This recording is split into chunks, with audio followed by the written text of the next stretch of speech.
In the sweltering summer of 1665, London was a city on the brink, vibrant yet vulnerable, crowded with over 400,000 souls packed into narrow alleys, timber-framed houses, and bustling markets.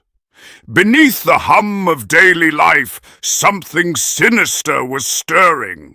It began in the poorer parishes, where illness was common and death was no stranger.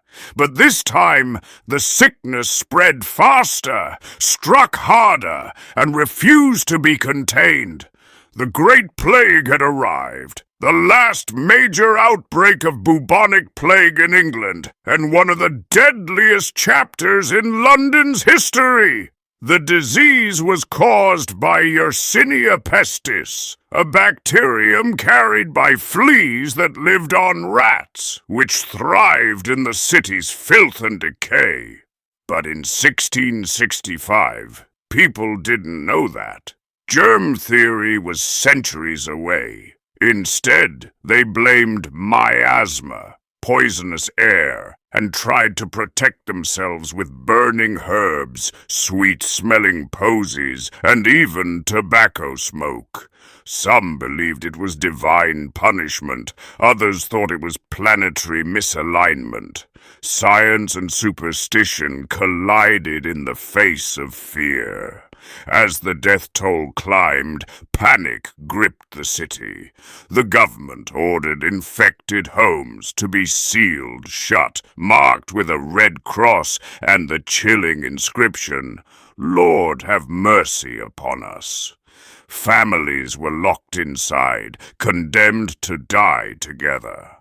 Outside, the streets grew quiet, except for the sound of dead carts rolling through, collecting corpses to be dumped into mass graves.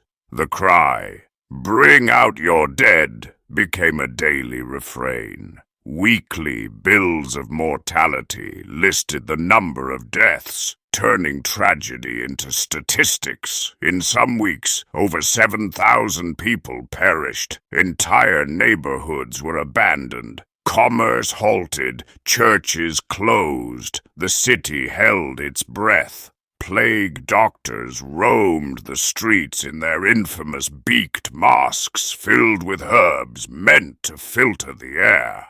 Their waxed robes and gloves were an early attempt at protective gear, but they had no real understanding of contagion. Many were not trained physicians at all. Just desperate men paid to face death.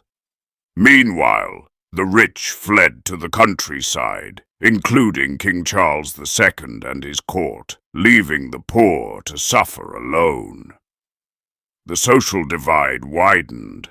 Those who remained in the city faced not only disease, but starvation, isolation, and despair. In the face of overwhelming death, Londoners clung to whatever hope they could find. Remedies ranged from the bizarre to the brutal. Some drank vinegar and crushed garlic, believing it could purify the blood. Others applied poultices made of pigeon flesh or dried toad, hoping to draw out the disease. Bloodletting was common, as was the use of plague water, a concoction of herbs, wine, and sometimes powdered unicorn horn sold by apothecaries at outrageous prices. Quacks and charlatans thrived, peddling miracle cures to the desperate. Isolation became both a punishment and a form of protection. Families were sealed inside their homes, often with sick and healthy members together, forced to care for one another with no outside help. Neighbors avoided eye contact, doors stayed shut, and silence became the language of survival. Some turned to faith, praying fervently or attending sermons from a distance, while others gave in to despair, abandoning loved ones or fleeing the city entirely. The psychological toll was immense. Fear fractured communities, and grief became a daily ritual. Yet even in the darkest corners, acts of compassion flickered. Nurses risked their lives to tend to the dying. Parish clerks recorded deaths with trembling hands, and some brave souls stayed behind to bury the dead with dignity. In a city consumed by plague, survival was not just a matter of medicine. It was a test of humanity. And then, as if London hadn't suffered enough, the following year brought another catastrophe, the Great Fire of 1666. It tore through the city for 4 days, destroying over 13,000 homes and iconic landmarks like St. Paul's Cathedral. But in a strange twist of fate, the fire helped end the plague. It killed many of the rats and fleas that carried the disease, and forced the city to rebuild with better sanitation and urban planning. The fire was a cleansing inferno, brutal but transformative. In the aftermath, London emerged scarred but wiser. The Great Plague had exposed the need for public health, scientific inquiry, and compassion in the face of crisis. It was a brutal teacher, but it laid the groundwork for modern medicine and epidemiology. Today, as we walk through London's historic streets, it's easy to forget the year when silence ruled, when death wore a beaked mask, and when the city itself seemed to mourn. The Great Plague wasn't just a medical disaster, it was a human one, a story of fear, resilience, and the fragile thread that binds society together.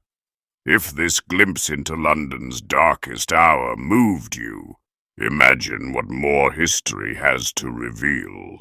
Stories like these remind us not just of what we've survived, but of who we are when tested.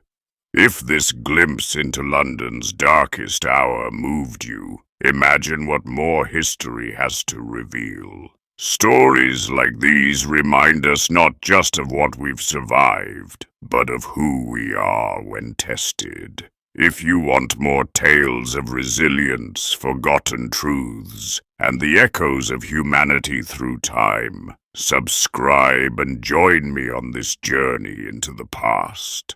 Because history isn't just dates and facts. It's the heartbeat of everything we've become.